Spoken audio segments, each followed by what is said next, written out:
Filled to Capacity, where heart, grit, and irreverent humor collide.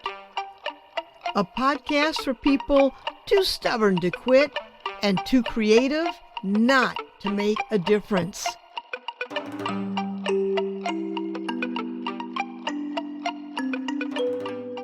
Hi, I'm Pat Benincasa, and welcome to Fill to Capacity, episode number 104, Running Toward the Fire, the Many Lives of Kristianne Schultz. Today's guest is someone who hasn't just lived one life, she's lived many. Kristianne Schultz is a board-certified acupuncturist with a doctorate in traditional Chinese medicine. She's been practicing since 2009 in hospitals and clinics, treating everything from chronic pain to complex syndromes. She teaches at Northwestern Health Sciences University and studied stroke protocols in Tianjin, China. But here's what sets her apart before all this. Okay, listeners, Kristianne was a firefighter, a certified emergency medicine tech, a surgical tech, a nursing assistant, a character performer, a customer service rep, even a procurement tech for an organ bank. She's done the kind of work that puts you in close contact with life, death, and everything in between.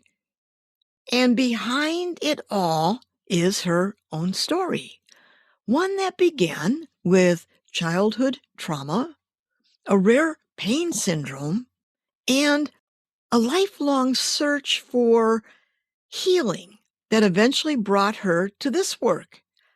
Now, she says she only does 20% of the healing. The rest? That's the patient's body, remembering what it already knows. Kristianne doesn't just treat illness.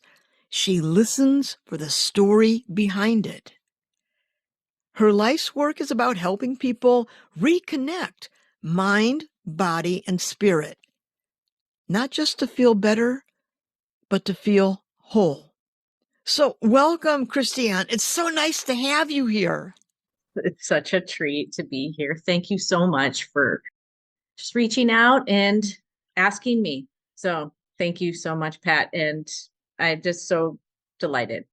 Well, we have lots to talk about. So, Kristianne, in your bio, you mentioned spending time at the age of 11 in a pediatric neurology unit on Chicago's South Side, a place for medical mysteries in children.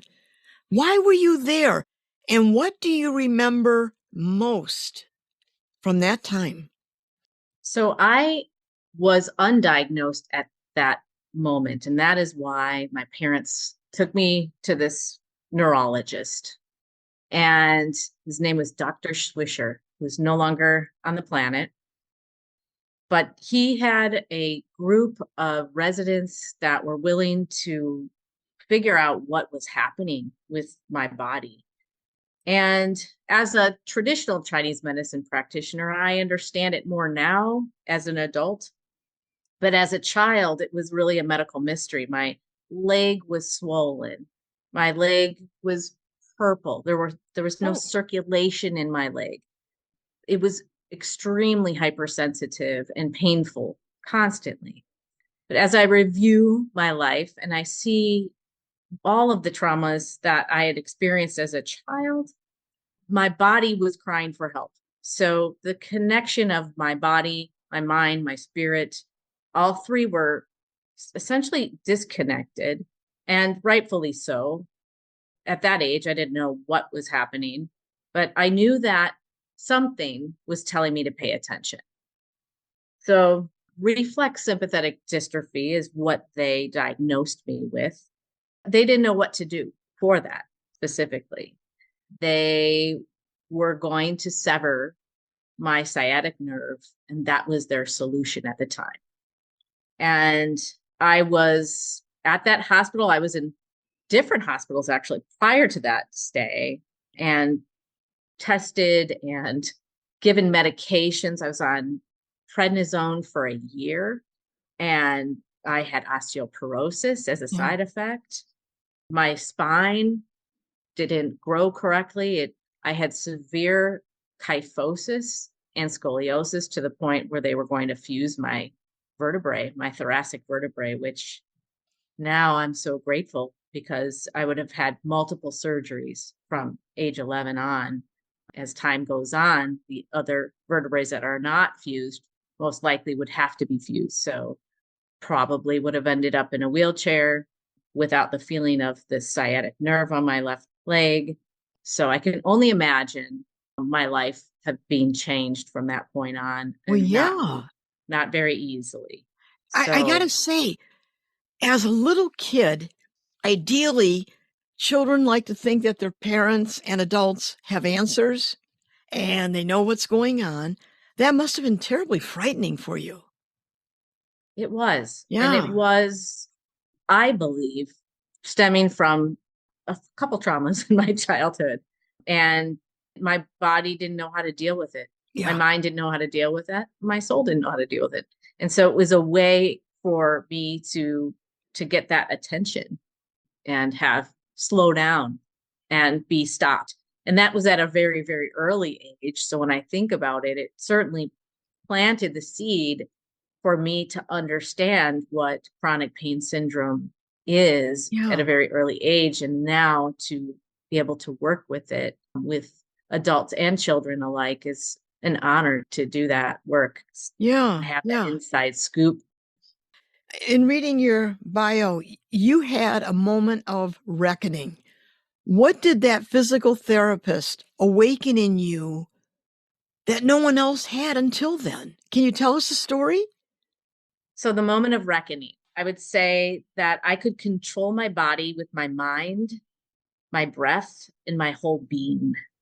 I was like too young to understand spirit. I didn't understand that connection quite yet, but I did understand my mind and my body connection. I was able to go through what was called biofeedback at age 11. Will you Yeah. tell the Mhm. listeners what's biofeedback? That's a good question, Pat.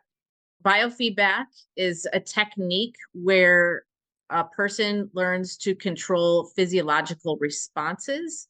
And so for me, I had a little ring that I wore that was had a dial on it. I still have that ring, and it behaves like a mood ring. So as my body heated up, my heart rate went down and my muscle tension relaxed. I was able to control the pain because I was able to control the circulation in my body. Hmm. So I had visual feedback that I could look at and see, oh, my body's relaxing. There was just a little line at that time. Now they have fancier equipment. There's just a little line that said, okay, we're going into relaxation state. The therapist would say, how do you feel now? And I felt better. So I retrained my body to relax at that point. So that must have been Yeah. quite a revelation. Yeah, it was. It was that, and it was the physical therapist being able to put my foot on the ground. So the Yeah. story there is the day before I was scheduled to have this sympathetic nerve severed, the physical therapist wanted to see me one last time, and she just set me straight. She said, Kristianne, you don't want that surgery. I'll tell you why, because you will not be able to feel your lower leg. You will not ever be able to feel that lower leg. And I know you can put weight on this. You have to put weight on this. And I hadn't put weight on it for years because it was so, so painful. And I just remember that feeling of being able to do it, right? That somebody believed in me, that this person knew at the core I was able to do this. It wasn't out of fear, right? I think my parents were very fearful. This was very scary for them that their Yeah. daughter had this syndrome when they could see visually that something was wrong with my leg. And there was nothing that was being able to help it at that point. So this physical therapist really, I feel like, saved my life. And then the biofeedback therapist also continued that, because then I had hope. And I knew that I had to do something different than what I was doing. But I believe it was the individuals that could sit with me and say, I understand that you're in this pain, and we are here to help you not have this type of pain. We're here to help. Right. What's so remarkable in your story is that I imagine that was the first time that in all this medicine and all this medical situation, someone gave you back the control on your body. They basically said, you have control over this. It must have felt like quite a power to have. Just to have somebody acknowledge that my body was in pain. Yeah. And to see it for what it was, and to say, I believe that you are in pain. And that is something that I like to bring into the practice that I have in traditional Chinese medicine, is that piece of hope and that understanding that 80% is the patient, mind, body, spirit, and 20% is what I bring in the knowledge. But just to say, I understand what you're feeling is pain. Because for me, it was physical. There was a physicality about it, but then there was also this spiritual mind piece too, that the traumatic piece that I really believe was unaddressed at a very early age. It just wasn't cared for. That piece of, we can't be in people's bodies. We don't know what they're feeling. Because medically we can't see it, doesn't mean it doesn't exist. It exists, and it can exist on many different levels. And for me, I knew that it stemmed from trauma. In sharing your story, you've spoken honestly about the disconnection you once felt from your own body, as you're talking about now, that it wasn't a place you wanted to live in. What was the turning point that made you begin the long journey back to yourself?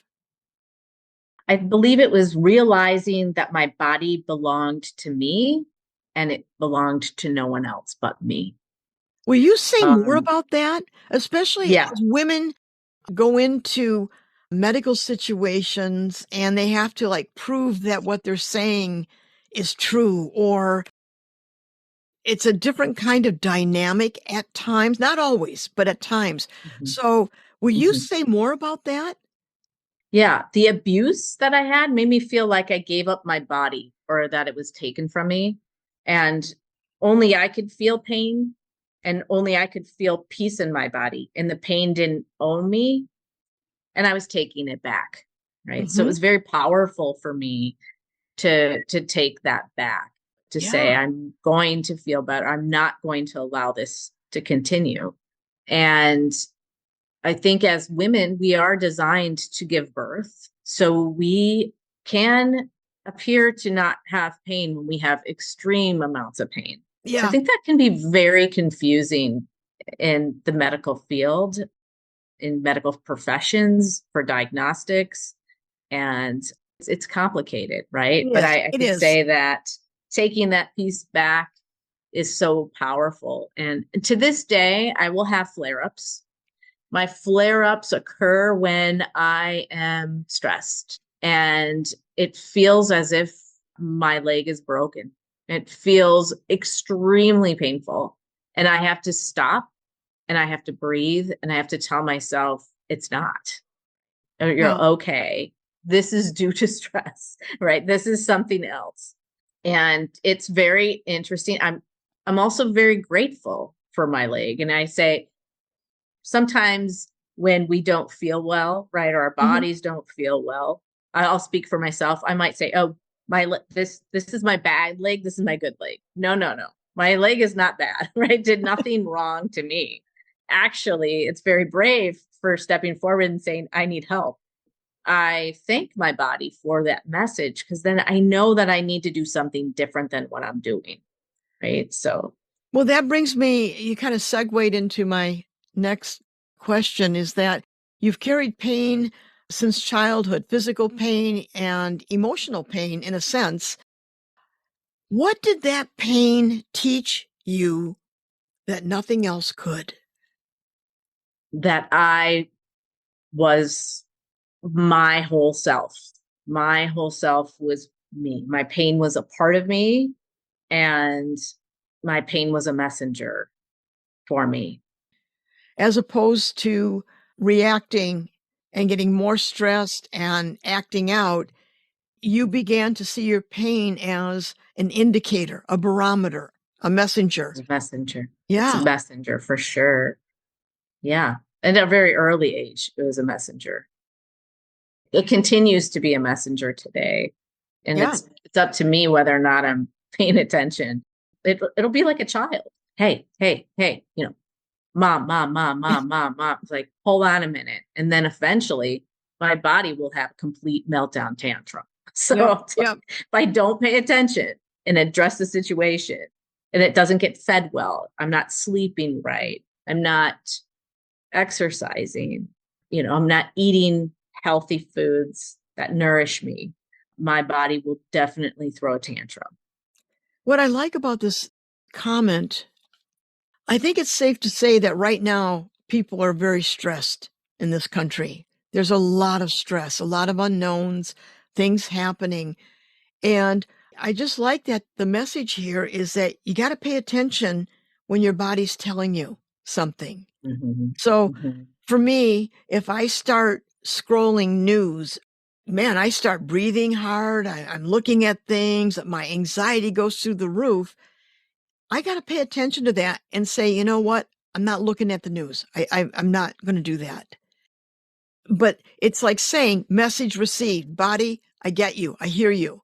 And I Mm-hmm. like the fact that you reinforce that like like a toddler, if I don't pay attention to my body's going to act out like a toddler in the grocery store having a tantrum. And we don't want to get to that Yes. stage, do we? No, we don't want to get there. I love in traditional Chinese medicine, we talk about the different parts of our body as far as our sensories. And they belong to different pathways, different organ systems. So we talk about the eyes, the ears, the nose, the mouth, our skin, right? So I say, what is it that we're seeing? What is it that we're hearing? What am I smelling? What am I tasting? What am I feeling? Who's around me will all affect chemically what happens in our brain, and our body responds to that. That's physiological, right? Our body Mhm. knows how to respond to stimuli. So it's so important to take that and understand that what we're doing in our day to day, sometimes we are filling soul, right? By looking at the news, by watching exciting things on TV or scary shows or whatnot. Sometimes that's healthy, but little amounts, right? Not long durations, Yeah. but little bits can be helpful. Again, it's a balance. So, and that is traditional Chinese medicine. It's all about the balance, the yin and the yang, the hot, the cold, the day, the night, right? We Mhm. have balance right outside the window where I'm looking, right? It's sunny, and tonight it will be dark and the moon will be out. So we have the sun and the moon. We have those balances. And then it's about reminding myself that I'm in this space. I can go outside, I can go inside. I love the thought of organic foods, that organic foods, they have to fight all the elements out there and they have to fight bugs. So they are a little bit stronger. So I'm a little bit stronger when I go outside and have to duke out all those elements and just be in the rain, be in the Yeah. cold, be in the sunshine, than if I were inside in this environment, never going outside. Again, that's another balance, a piece of Yeah. balance. Sometimes it feels all nice and cozy in here, but my body needs to be out. It needs to have movement just as much as it needs nourishment, and it needs to be in a peaceful place, not in a place where I feel frightened or scared all the time or uncertain or not loved, right? Mhm. So those are all very important things for me to keep in mind so that I stay balanced and Yeah. healthy. One day we had a conversation about your firefighting days, and you said something that really stuck with me. You said, quote, "We were taught to run towards the fire." Now, what is that mindset of running towards the crisis taught you Yeah. about healing, about pain, and about how we show up for others when it matters most? It's a really, really, really good question. So, first of all, we weren't taught, we just do it. So there are people out there like me that are built to run towards the danger. They never had to teach me. I was just that person. And it's funny, when I was onboarded, we had 4 hours of psychological testing. And I know we laugh about it at the department. Like, what did that look like? It was like, wow, these people are really, really like imbalanced, right? If that's what they do. But there's a certain type. I would say working in crisis, I felt, how do I describe it? So pain doesn't own me. And working with crisis, I felt the fire, right? I've felt the pain. I felt the fear. I knew how to be in it and in it with others who were willing to help others in crisis just like me. Those people are part of me. Like, we are one family. So again, they didn't have to teach any one of us to do it. We just innately have it within ourselves, and perhaps many lifetimes as well for some of those individuals that have lived and understand that piece of, yeah, there was a bit of just deep calm when I was in crisis mode, just calm. I could see everything around me. I felt secure. I felt happy. I felt alive in that fire. That's how I felt. And then when you're in it with others that have your back, that are also seeing things at, 360 degrees in that same way, it's very inspiring.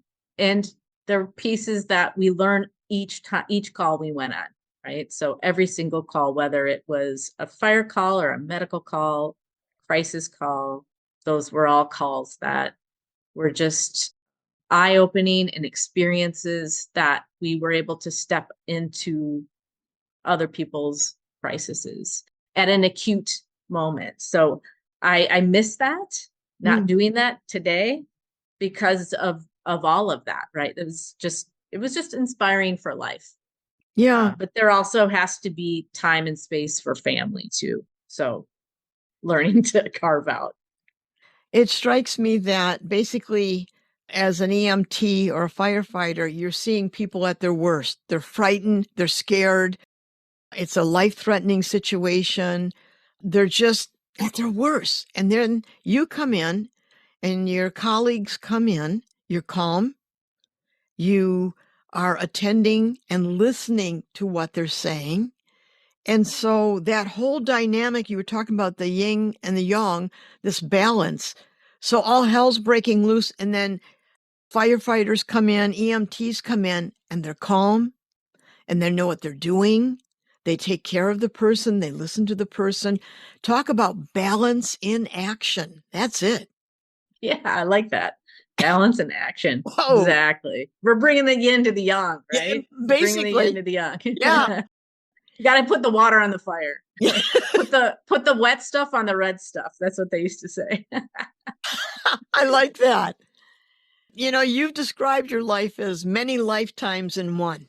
With that said, which of those lifetimes taught you the hardest truth? And what was it? Yeah. So, hard to say which one taught me the hardest truth, because there's a hard truth in many, but trusting my deepest self, trusting my inner knowing, and humans, including myself, understanding that we are all imperfect. So that trusting of my inner self and that inner knowing is vital. That's pretty remarkable when you think about it.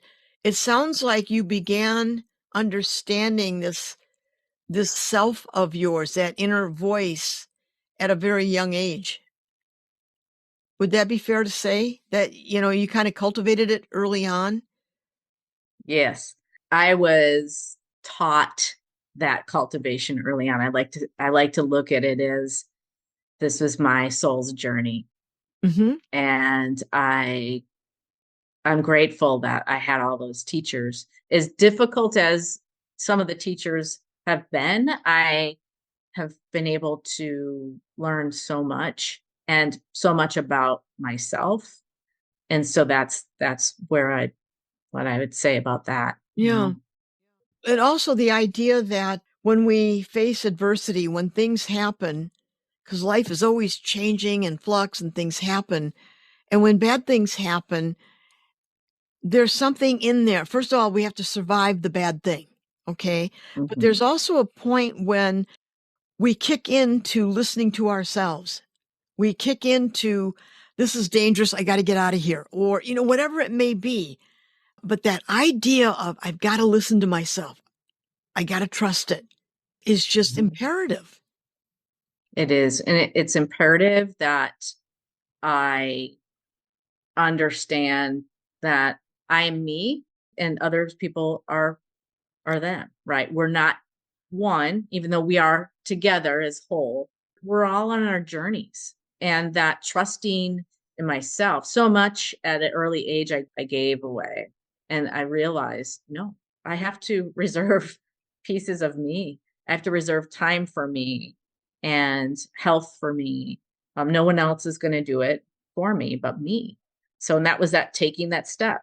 And that wasn't just it. I mean, we don't have enough time to go through all the traumas, but that's a visual, right? And a physicality that I can talk about today is how that first step was hard, but also very symbolic Oh, of yes. other times that I had to persevere in adversity and find myself in it. Yeah. And I there are days I'm really good at it and days I fail miserably.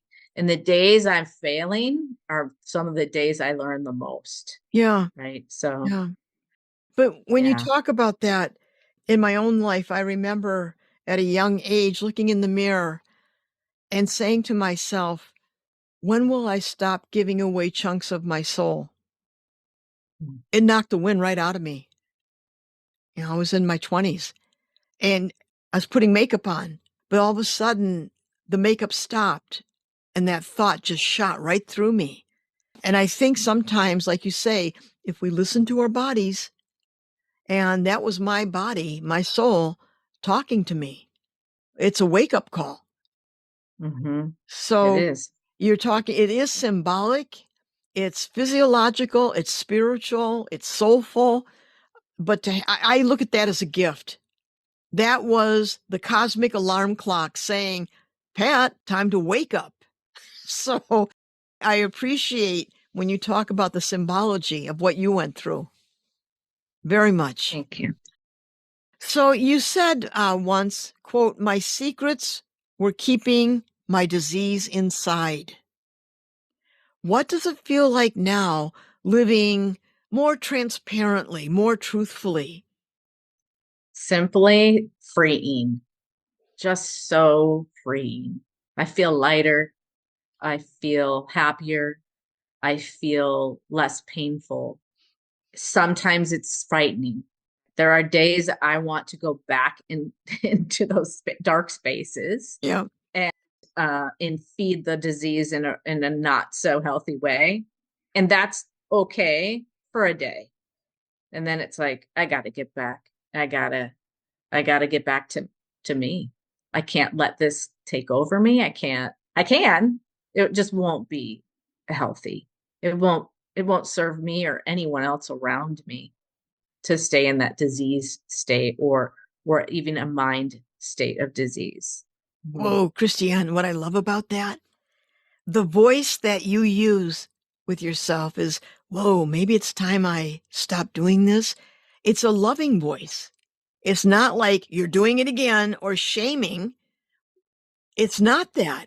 It's a gentle, almost like envision your inner self taking you by the hand saying, Kristianne, we can't stay here long. It's not good. And I really love the gentleness by which you do that. It's still firm, but it's loving. Every day is a new beginning, right? Like I said, some days I'm really good at it. Other days I'm like, there's always tomorrow. Always What? tomorrow can be, I can get stuck in that space, and that's not healthy.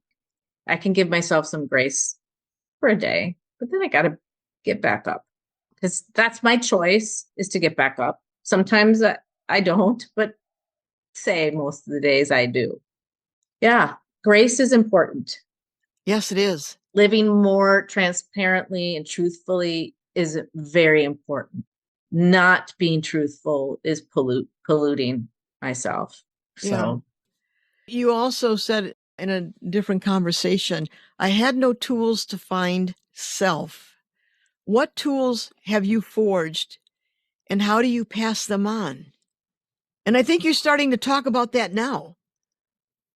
So my tools of compassion, I think that is a big tool, but it's a compassion for myself. And then it becomes a compassion for others. Yeah. So I had to learn a compassion for myself. I have to every day look at myself in the mirror as I change, as I age. No joke, right? Things are breaking down. That's part of the nature. That's part of the law of nature.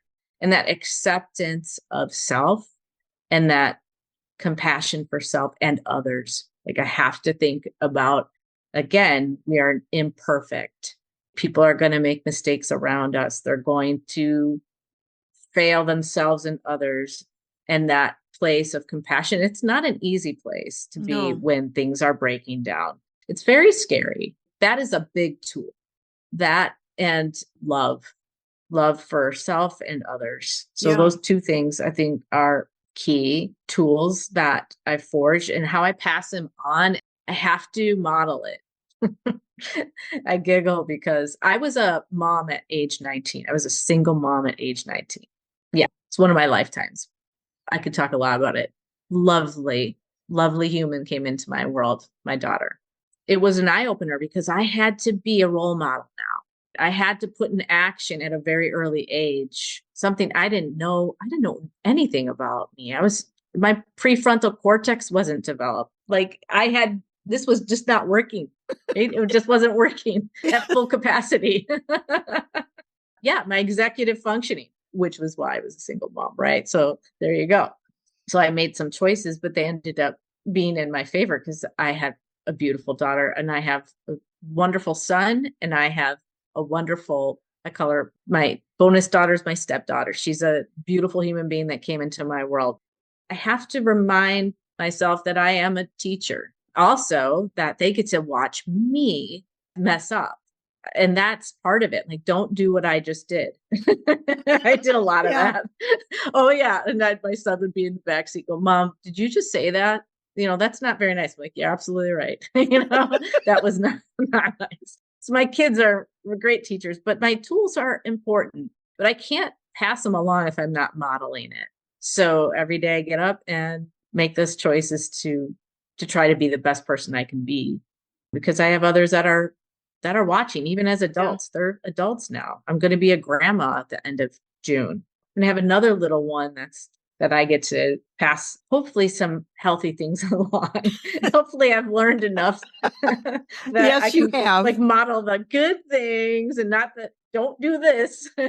Exactly. So I'd like to segue back to traditional Chinese medicine. It sees imbalance as a disruption of mind, body, and spirit. In your experience, which of those is the hardest to bring back into alignment, and why? It's such a great question. What I think is spirit. It's because it takes prayer and meditation. It takes connection. It takes a belief that it even exists. I know this because I've been with people while they were dying. I've heard people's stories of dying and coming back, numerous stories, which are wonderful and beautiful and rich and awe-inspiring and leave me with a sense of awe and also peace. But I also have been with people that don't connect with the spiritual piece, and they have not been able to cope with their pain. They cannot connect. And then therefore there isn't a hope. And that it gets difficult because I respect everyone's belief that comes through the door. I do, and where they're at. But I have seen that those who practice the connection of the soul are more apt to connect with the body and the mind. And in Chinese medicine, we say the soul is the driver of the mind. So if the soul is not well, people are doing drugs, alcohol, they're escaping that connection of soul, and that piece becomes disconnected. It's like offline. And then we say it's as if you put a driver behind the wheel that is inebriated. So then the mind is not functioning well. And then the body, then it's like, look out. I mean, it's going, there's a driver and it's reckless. So I love that vision of that. When we've talked about that with some of my professors, is that there's a soul and it resides in the heart. So we have different diagnoses for people that are not well mentally or spiritually because of that disconnection. So I would say that's the hardest to bring back into alignment because it takes a connection, requires time, and requires a deeper understanding. And I don't mean that people that don't believe in soul don't have a deep understanding. They may in different ways. And again, that's a difficult thing to discuss with some of my patients because I have that discussion right off the bat that there's mind, body, spirit, and all three. If one is off, the others are off. And that is my understanding in my practice. So again, if people don't agree, maybe that the practitioner patient relationship needs to be maybe with someone else that has more of their understanding or belief, or maybe traditional Chinese medicine would not be the best suited for them. But there's always just a wealth of people in our area, right, where I practice that are wonderful practitioners. So sometimes I'm not the right person for them because of my understanding, but that has been my experience. Yeah. And so I lean on that piece, that spiritual piece would be the difficult to get back into alignment, and including myself. I need to carve out time to do that. But I would say too, where I find it is outside in nature. So a wise professor once told me, if you don't understand what's happening with your patient's diagnosis and you have tried multiple different angles in treatment, I want you to go outside and walk in nature and pay attention, because nature has the answer, and it does. It can teach you. So, and I believe that's where we can find the spirit at its most refined.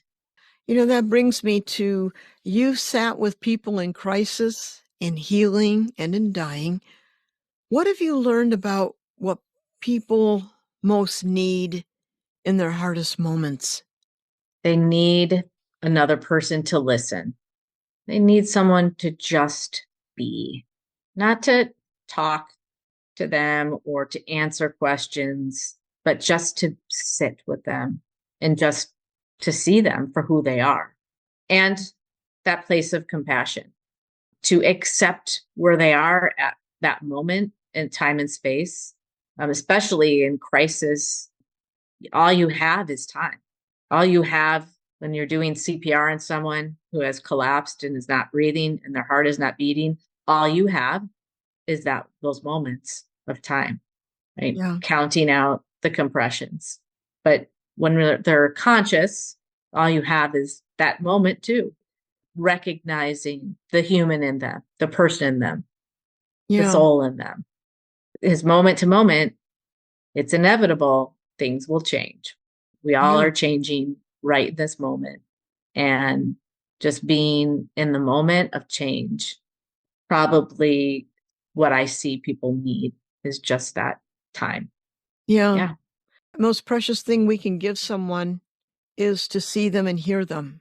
Hmm. And friendships are forged that way, that a dear friend is someone who sees you and hears you, and you see them and hear them. I mean, that is very, very precious. And I imagine in those moments when people are in crisis or passing, that to have another human being hold them or see them and listen to them has to be a beautiful send off in a way. There is one image I have of this woman who was really struggling with her breathing. She was dying, and her family came together and they just didn't know what to do, but they were kind of gathered around, and I was doing a little acupuncture on her, and this is in the hospital, and we were just as a circle around, and they started talking, right? They just each started talking about her life and the journey they had with her, and some fun things or funny moments, and just going around and each having something to say about this woman, whether she was a mother to them or an auntie or grandma, and just going to their different memories and just watching her breathing, because they're hooked up to machines in the hospital. That was the most wonderful thing, was to be able to practice in that setting where I could watch, science, and Mhm. also the traditional medicine at work, but also watch the science behind, yeah, this is what happens when we connect, when we relax, when we have touch, right? Touch is Mhm. also extremely important in the work I do. And I notice it, that is so meaningful, especially as people age and they don't have their loved ones there to give touch, right? Just the simple things can mean so much when people are dealing with their hardest moments. I think is just to sit with them. I read in a novel once, there was a passage about when people are seriously ill, other people don't touch them and they miss it. If someone is going through a cancer, or it could be anything, friends and family don't really touch them. And in a Mm. sense, they see the illness, not the person. Hmm. And Yes. what you're talking about really comes full circle to whether someone has a cancer, whatever they have, look at them, look at the person, not the illness. Yes. I just had a patient yesterday that said, I am so tired of people asking me how I'm doing. Like, how are you? They're like, I just don't want to even, like, I don't want them to, I just don't want to be sick. I don't care. They were kind of laughing about it because they were like, I'm more than my illness. How about just like, what's new today? What's the best thing that happened to you today? Or what funny thing did you listen to or did you watch on TV? Or what did you read that was really great? Or what was your recent favorite book you read, or anything like that? Did you go for a walk? What did you see on your walk? What nature did you see, or what surprised you today? It's so humbling to me too, to be in those situations where I get to learn about that, right? I get to Yeah. learn from my patients what really pisses them off, what Yeah. really makes them happy, what really brings sorrow. And it really shapes me to want to be a better person in this world and be a better person advocating for people's health and Yeah. well-being in mind, body, spirit. I'm so grateful that they get to teach me this, so that hopefully I'll have a better idea of how to talk with people, Yeah. as I Yeah. navigate through my life. It's astonishing how many people, like you're saying that, I can almost envision people not wanting to touch someone that's sick because they're afraid that they're going to like hurt them even more, or make them more sick, or that they're going to get sick themselves. Right? I mean, Yeah. it's just like, what do I do? It's very uncomfortable. I have to remember too that I listen to people. I listen to many, many, many people during a week period of time. So I have that understanding. Many people don't. Some people have never sat alongside someone who's been sick before. They haven't. they don't know what to do. They don't know what to say. I applaud them for being there too, just going. And even if you fumble through and you don't know what to say, or if you're afraid to touch somebody, that's okay. At least you're there. At least Yeah. you're making the effort to be present for another person. But I feel so grateful that these wonderful patients of mine are teaching me more than I can ever teach them. Well, as we wind down the hour, I want to go in the Wayback Machine. If you could go back to that 11-year-old girl in pain, sitting in that hospital bed, what would the woman you are today tell her? I would tell her that she is loved. I would tell her that she is capable. I would tell her that she is okay, not being okay. I would give her a huge hug, and I would tell her that I see her. That says it all. Well, Kristianne Schultz, it has been my honor to have you on, and listening to these lifetime stories and all that you've done that comes full circle really to compassion, empathy, and a desire to heal. And I thank you for the wonderful work that you do. Thank you for coming on today. Oh, it's such a pleasure and honor to be here. Thank you so much. I loved every moment of it. Good. And listeners, if you enjoyed today's podcast, please tell your friends or hit subscribe, and take care. Bye.